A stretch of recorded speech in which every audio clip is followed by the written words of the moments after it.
Elon Musk and Bill Gates, I guess, don't really get along. They don't really like each other. They have a little bit of healthy competition, I SpaceX guess. founder Elon Musk stirred the pot yet again after claiming that neither he nor his family would take a COVID-19 vaccine even if it was readily available.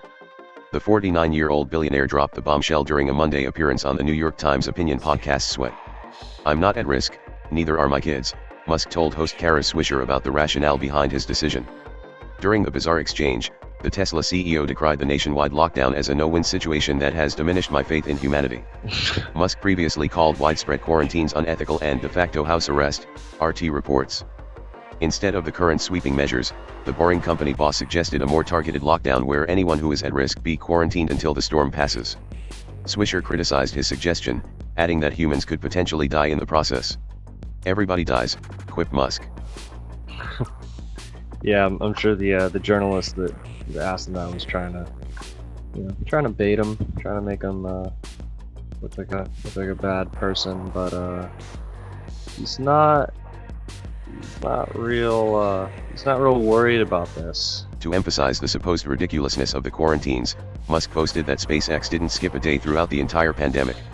"We had national security clearance because we were doing national security work," he said. "We sent astronauts to the space station and back."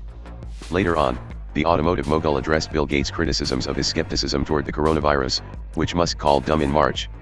During a CNBC interview in July, the Microsoft founder claimed that Musk didn't know much about vaccines and said he hoped that the SpaceX head doesn't confuse areas he's not involved in too much. "Gates said something about me not knowing what I was doing," Musk told Swisher. "It's like, hey, knucklehead, we actually make the vaccine machines for CureVac, that company you're invested in." He was referring to the fact that Tesla manufactures equipment for the German biopharmaceutical firm CureVac. This past July, the car magnate shaded Gates with a series of cryptic tweets that read, "Billy G is not my lover and the rumor that Bill Gates and I are lovers is completely untrue."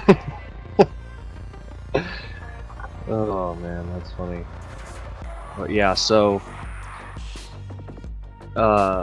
Musk has involvement with Gates.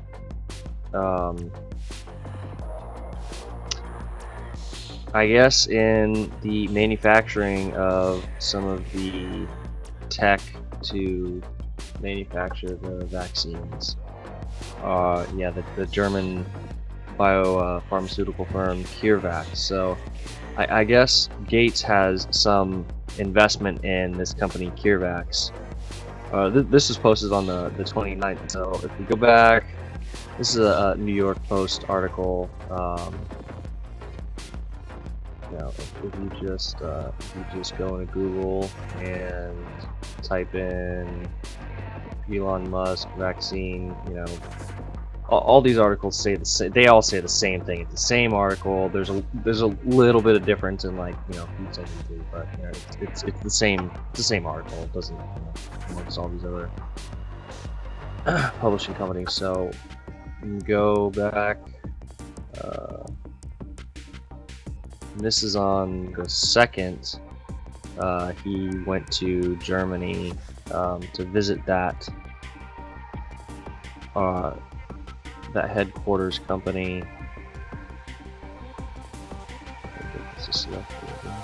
Elon Musk's trip to Germany appears to have started on a high note, as the CEO experienced nothing short of a rock star welcome during his visit to the headquarters of CureVac in Tübingen on Tuesday evening. Local reports indicate that the internal visit was aimed at discussing cooperation between the biotech company and Tesla subsidiary Grohmann Automation for the production of RNA mini-factories that could be used for the development of vaccines. So yeah, he's definitely not worried about it. He knows it's just a political theater act, but he's definitely going to take advantage of Statement to SWR News. A CureVac spokesperson noted that the talks between Musk and the biotech company were held without any media present, as per the Tesla CEO's request. CureVac is currently running a large-scale effort to develop a vaccine for the COVID-19 virus for the market in about 2 years. By then, the biotech company expects to have the capability to deliver billions of doses of vaccines for those in need. Yeah, so... hi guys! Yeah, there's just this little 2-second clip that This guy posted on Twitter. He's probably one of the engineers, I guess, that works in that complex, and yeah, I guess they paparazzi, waited for him, took a bunch of pictures of him, bunch of nonsense. So, yeah, he's definitely interested in the manufacturing of the vaccine. Musk's visit to Germany has several goals. In a post on Twitter, the CEO noted that conversations with Harvard epidemiology have indicated that the high-speed RNA printer technology has the potential to be helpful for the development of vaccines. Tesla and CureVac, incidentally enough, are currently developing and building RNA microfactories, which could greatly help in the ongoing fight against the pandemic.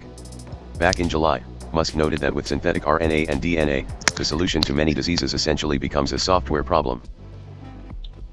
Yeah, so Musk is definitely interested in just upgrading humanity, I guess you could say. But I'm sure he realizes what he's up against in regards to the media. In principle, I think synthetic RNA and DNA has amazing potential. This basically makes the solution to many diseases a software problem. Tesla, as a side project, is building RNA microfactories for CureVac and possibly others, Musk wrote.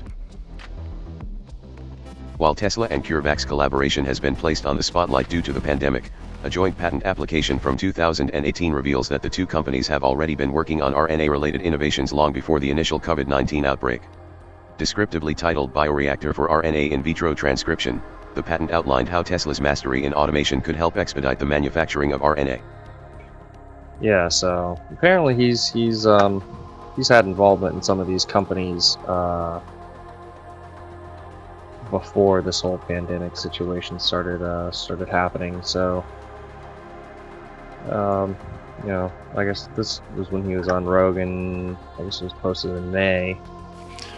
Well, I think proper hygiene is I have it sped up a little bit. Wash your hands, and and if you're coughing, stay home or wear a mask. This is not good. Like they do that in Japan. That's like normal. Yeah. If you're ill, you wear a face mask and you don't cough on people.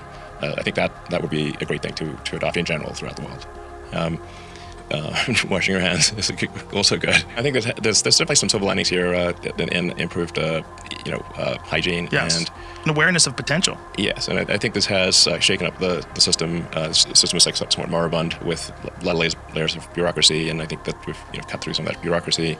And if we, at some point, there probably will be a pandemic with a high mortality rate. There's debate about like what's high, but I mean like something that's killing a lot of 20-year-olds, let's say. Yeah, so something that's really severe, not something that's just affecting older people and people that already have issues. He's talking about something that's some type of rogue virus, not some type of annual flu virus. It's just taken some weird mutation because the medical field, they're always trying to play cat and mouse with these things, and they mutate and they're resistant to antibiotics and some of the things that we try to combat them with. So it's constantly a cat and mouse game. But he's talking about something like Ebola. Like it's Yes. if you had like Ebola type of mortality, Spanish flu, something that attacks the immune systems of healthy people. But it's like killing large numbers of young healthy people. That's define that as like a high mortality. Then this is at least practice for something like that. And I think there's given it's just a matter of time that there will be eventually some such pandemic. I think there's a good chance, it's highly likely, I think, coming out of this that we will develop vaccines that we didn't have before for coronaviruses and other viruses, and possibly cures for these. And our understanding of viruses of this nature has improved dramatically because of the attention that it's received. So there's definitely some, a lot of silver linings here. And potentially, if we act correctly. Yeah. There's, I think there will be some amount of silver lining here, no matter what. Hopefully, it could be more of a silver lining than less. So yeah, this is like kind of like a practice run for something that had a potentially that might in the future have a serious, like a really high mortality rate. Yeah, so it's definitely interesting. He definitely realizes that what's going on is definitely been fluffed up in the media, and it's just being used as political theater, and it's just nonsense. And you know, it's like the boy who cried wolf. After a while, people realize that what's going on now is nonsense, and when something real comes along and they freak out about it, then people aren't going to believe them, and that delay before people realize there's a real issue could cause definitely some problems for people. So it's interesting that Musk has a grounded perspective on what's going on. It's not completely a hoax, but the media is just making it out to be just catastrophe. So it's something that despite it's arguing with Musk, they do have some investment in CureVac together. So definitely interesting, that's for sure.